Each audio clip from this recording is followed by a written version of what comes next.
ഏവർക്കും CSEB rank ഹോൾഡറിലേക്ക് സ്വാഗതം. നമുക്ക് വർഷങ്ങൾ, പേരുകൾ ഇതെല്ലാം വളരെ കൺഫ്യൂസിംഗ് ആണ്. എത്ര നോക്കിയാലും ചിലപ്പോൾ ചില വർഷങ്ങൾ നമ്മൾ മറന്നുപോകും, ചില പേരുകൾ നമ്മൾ മറന്നുപോകും, ചില സ്ഥലങ്ങൾ നമ്മൾ മറന്നുപോകും. ഇതെല്ലാം ഓർത്തു വയ്ക്കാൻ രസകരമായ ഒരു വഴിയുമായാണ് CSEB റാങ്ക് ഹോൾഡർ ഇന്ന് എത്തിയിരിക്കുന്നത്.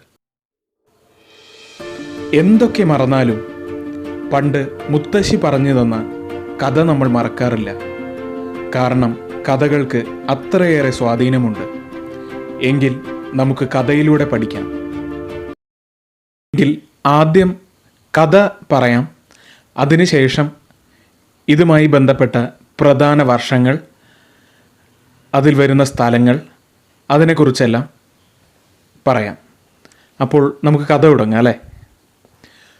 ഒരു ചെറുപ്പക്കാരൻ രാവിലെ എറണാകുളം മാർക്കറ്റിലൂടെ നടന്നു പോവുകയായിരുന്നു. അപ്പോൾ അയാൾ ഒരു ബോർഡ് കണ്ടു. ബോർഡിൽ 1960 എന്നാണ് എഴുതിയിരുന്നത്. കുറച്ചുകൂടി മുന്നിലേക്ക് പോയപ്പോൾ 3 ടയറുള്ള ഓട്ടോറിക്ഷ നിൽക്കുന്നത് അയാൾ കണ്ടു. പോകുന്ന വഴിയിൽ അയാളുടെ സുഹൃത്ത് സുരഭിയെ കണ്ടു. അവൾ 2 ടയറുള്ള സ്കൂട്ടറിൽ അവളുടെ 64 വയസ്സുള്ള അമ്മയുമായി എറണാകുളത്തേക്ക് പോകുകയാണ്.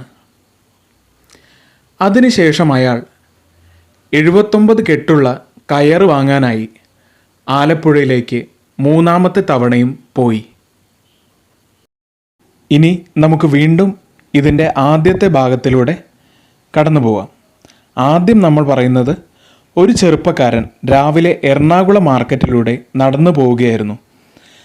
മാർക്കറ്റ് എന്ന് നമ്മൾ ഉദ്ദേശിക്കുന്നത് മാർക്കറ്റ് ഫെഡ് ആണ്. എറണാകുളം എന്നുദ്ദേശിച്ചത് അതിൻ്റെ ആസ്ഥാനമാണ്.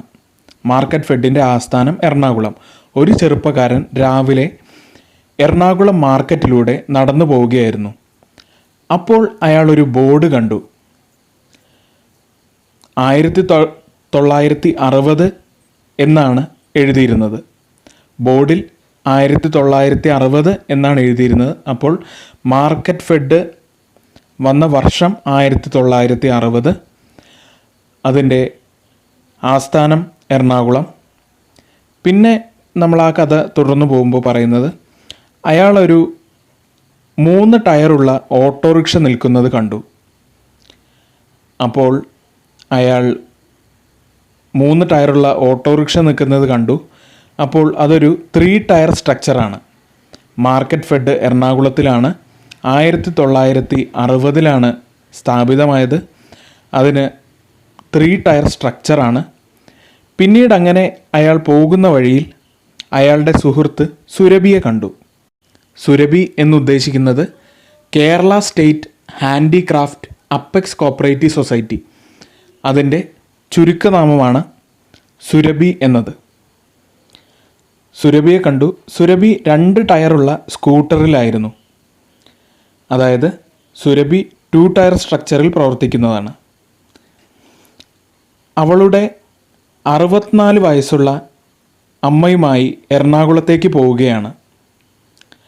അപ്പോൾ അവർ 64 വയസ്സുള്ള, അതായത് 1964 സ്ഥാപിതമായതാണ് സുരഭി. അവരുമായി എറണാകുളത്തേക്ക് പോവുകയാണ്. അപ്പോൾ അതിൻ്റെ ആസ്ഥാനം എറണാകുളമാണ്.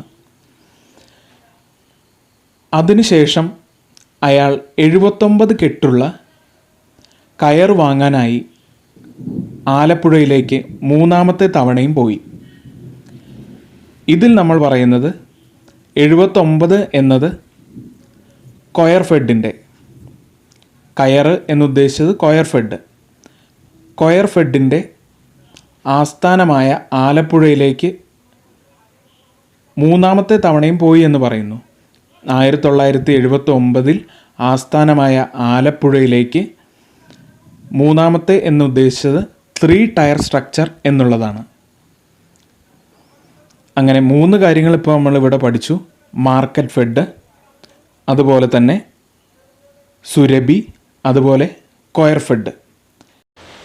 ഇപ്പോൾ നമ്മൾ ഈ ക്ലാസ്സിൽ പറഞ്ഞ കാര്യങ്ങൾ ഈ സ്ക്രീനിൽ ഒരു 10 സെക്കൻഡ് എഴുതി കാണിക്കാം. അപ്പോൾ നിങ്ങൾക്ക് ഈ പറഞ്ഞ കഥയുമായി ഈ വർഷങ്ങൾ ബന്ധിപ്പിച്ച് നോക്കാൻ കഴിയും. അതുകൊണ്ട് തന്നെ ഈ വർഷങ്ങൾ, സ്ഥലം എല്ലാം നിങ്ങൾക്ക് പെട്ടെന്ന് മനസ്സിലേക്ക് കൊണ്ടുവരാൻ കഴിയും.